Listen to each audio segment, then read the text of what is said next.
Eh bien salut à tous, c'est Graven pour ce deuxième épisode sur la création d'une application Android. Dans la première partie, je vous avais montré les bases et les différents prérequis nécessaires pour développer sous Android et aujourd'hui je vais vous montrer comment créer votre première application et comment aussi fonctionne Android Studio. C'est très important de se retrouver dans l'environnement de développement. Donc une fois que vous avez lancé Android Studio, vous allez arriver sur cette fenêtre. À partir de là, vous pouvez très bien importer un projet déjà existant sur votre ordinateur ou venir créer un nouveau Android Studio Project. Nous, on va plutôt prendre cette première option. Ensuite, vous allez choisir le nom de votre application. Par exemple, si c'est la première, on peut très bien l'appeler My First App, comme ceci. Je vous recommande fortement de mettre les premières lettres de chacun des mots en majuscules, le reste en minuscules et éviter les caractères spéciaux comme les arrobas, etc. et les underscores. Vous allez choisir ensuite le nom de la compagnie. Si vous êtes un particulier, je vous recommande de mettre votre pseudonyme, un domaine. Par exemple, gravenilvec.fr si je suis français, .be si je suis belge, .us si je suis anglais, américain, etc., etc. Voilà un peu comment ça fonctionne. Donc moi je vais mettre gravenilvec.fr et regardez, le nom du package est correct, ça met bien fr.gravenilvec.myfirstapp. On va pas prendre l'option C++ support pour l'instant.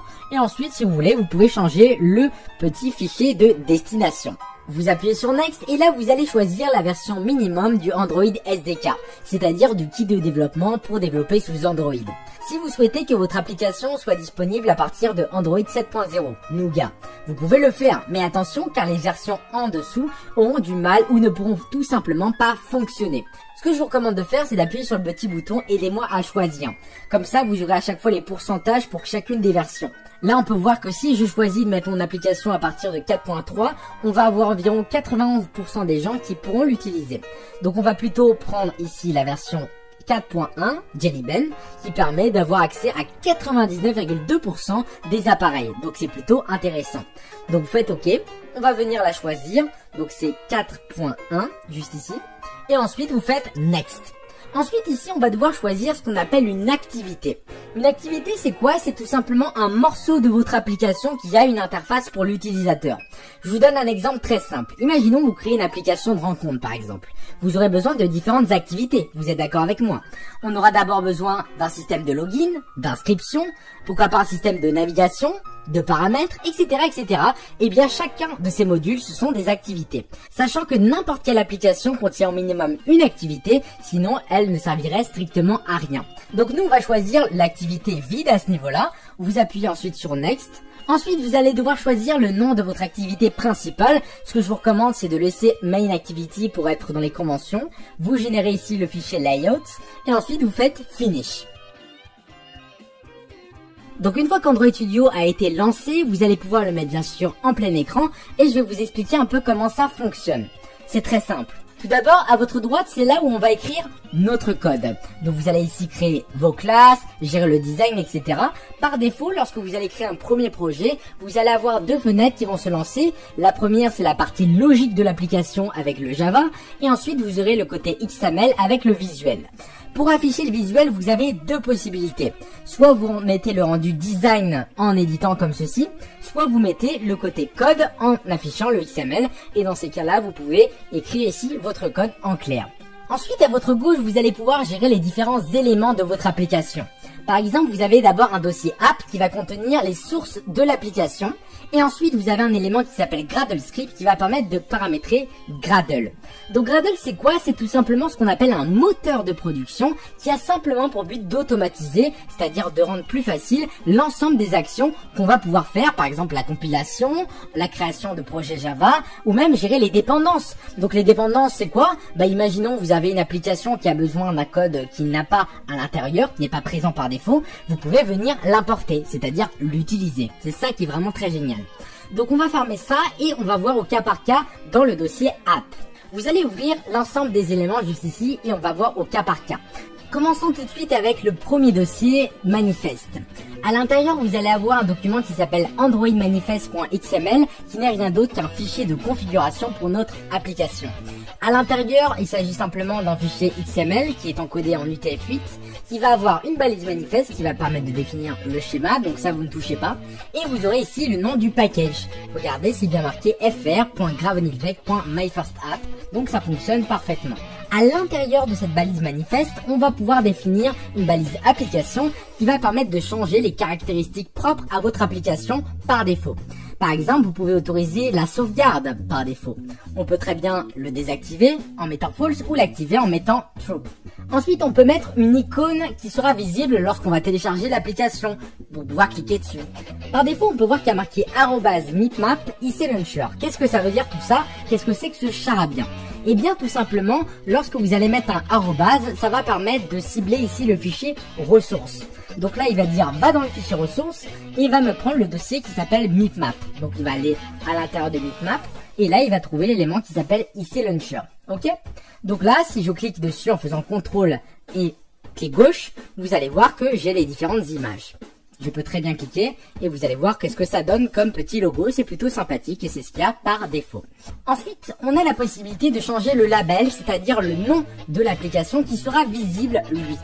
Donc pour faire ça, c'est très simple. Regardez, si je mets ma souris au-dessus, il y a marqué la même chose, mais il y a marqué pas @meetmap, mais il y a marqué @string.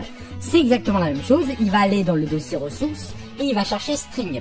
Mais là, vous allez me dire, mais il est où ton dossier string? On ne le voit pas. Eh bien, c'est tout simplement dans le document qui s'appelle values. Là, on va avoir un petit dossier qui s'appelle strings.xml qui va contenir l'ensemble des ressources textuelles de votre application. C'est-à-dire que, imaginons votre application, vous allez mettre plusieurs fois le même texte, My First App, vous n'allez pas vous embêter à le mettre partout, puisque si vous devez le changer par la suite, ça va vous embêter. Vous allez simplement définir que vous allez dans le dossier strings et l'élément appName, et dans ces cas-là, si vous voulez le changer, vous aurez juste à vous rendre dans ce fichier. C'est exactement pareil pour les couleurs avec colors.xml et là il vous suffit simplement de définir le code en hexadécimal.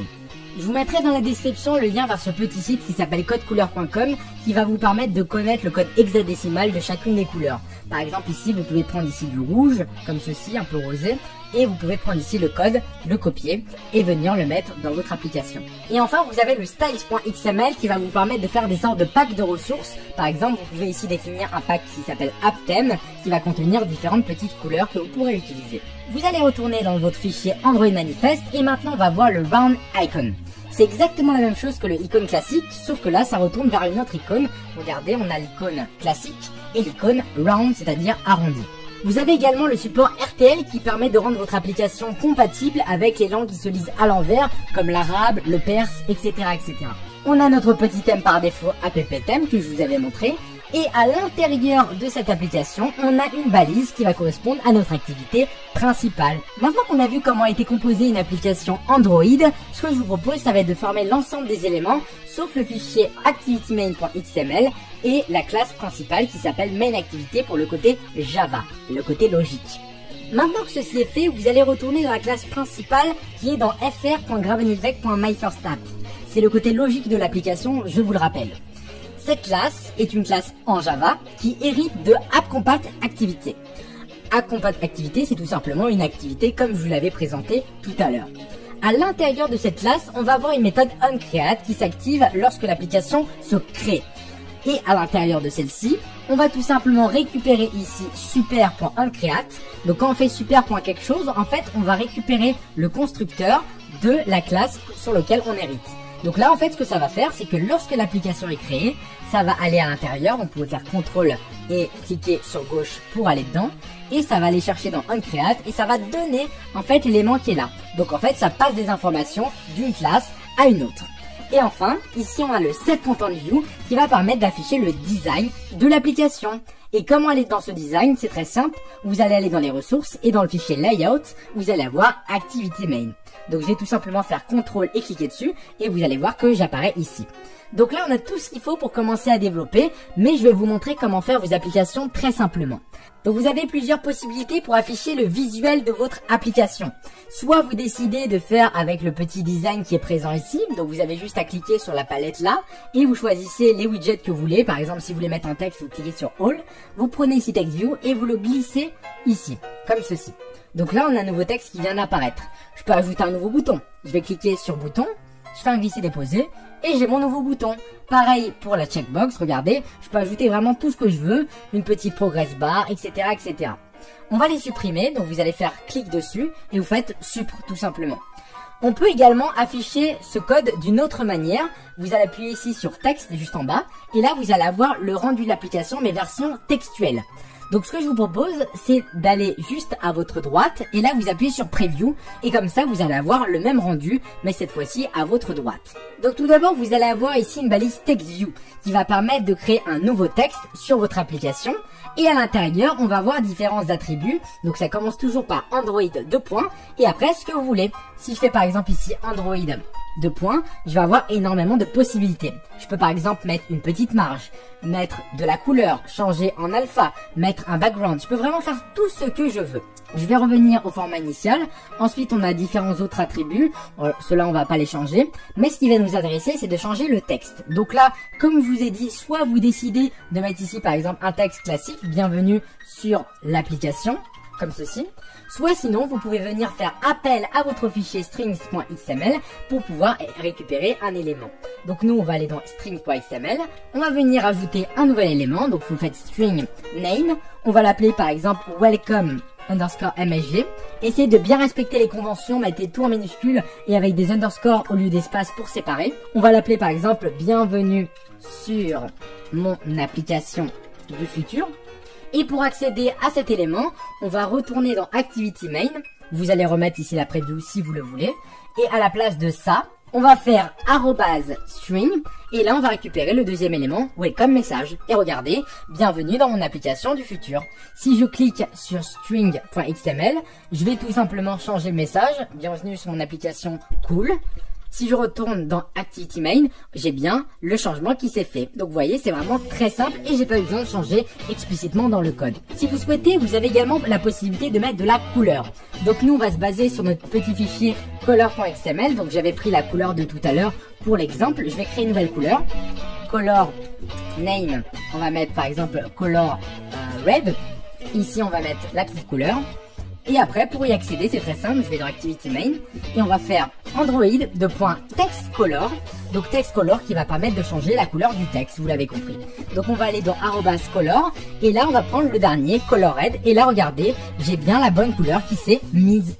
Si je mets une autre couleur, par exemple Color Primary, j'avais la couleur du bleu. C'est la couleur qu'on retrouve également ici. Donc vous voyez vraiment c'est quelque chose de très simple qu'il faut savoir gérer. Donc maintenant je vais vous montrer comment ajouter une image à votre application. C'est très simple.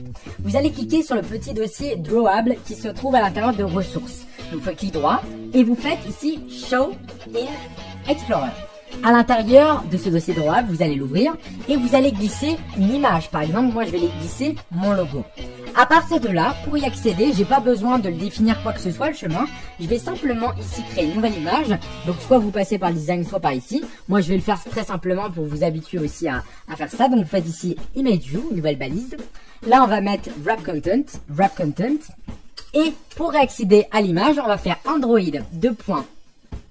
.src pour la source de l'image et on va faire @drawable et là regardez automatiquement il nous a trouvé le logo et là on peut voir que le logo s'est bien ajouté, donc je peux le bouger, ça également je peux venir le changer de place, c'est à vous de gérer comme vous le souhaitez. L'important c'est que vous compreniez bien tout ceci. Donc maintenant qu'on a vu comment créer notre première application, ce que je vous propose c'est de venir tester en créant un petit émulateur. Vous inquiétez pas, à partir de la troisième partie, la vidéo juste après, je vous montrerai comment générer un petit fichier APK qui permettra de le mettre par exemple sur un smartphone. Vous pourrez le faire très facilement. Donc vous allez tout simplement vous rendre ici sur le petit triangle vert pour lancer l'application. Et là on peut voir qu'il n'y a aucun élément qui sont connectés. Donc je vais pouvoir en créer un virtuellement. Comme je vous ai dit, il vous faut quand même une bonne machine avec une bonne RAM pour pouvoir faire tourner ça, sinon ça ne fonctionnera pas correctement. Donc vous allez faire ici Create New Virtual Device. Ensuite, vous choisissez l'appareil que vous souhaitez. Vous pouvez prendre le Nexus 6, Nexus 5, etc. Vous faites Next et vous téléchargez la dernière version Nougat Download. Vous acceptez ici les conditions, vous faites Next et vous attendez la fin du téléchargement. Donc là, on peut voir que les composants ont été finis d'installer. Donc vous allez pouvoir appuyer sur Finish à ce niveau-là.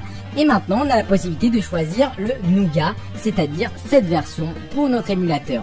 Vous appuyez sur Next, ensuite vous pouvez paramétrer ce que vous voulez, on va rester simple à ce niveau-là, vous faites Finish et là ça va vous le générer.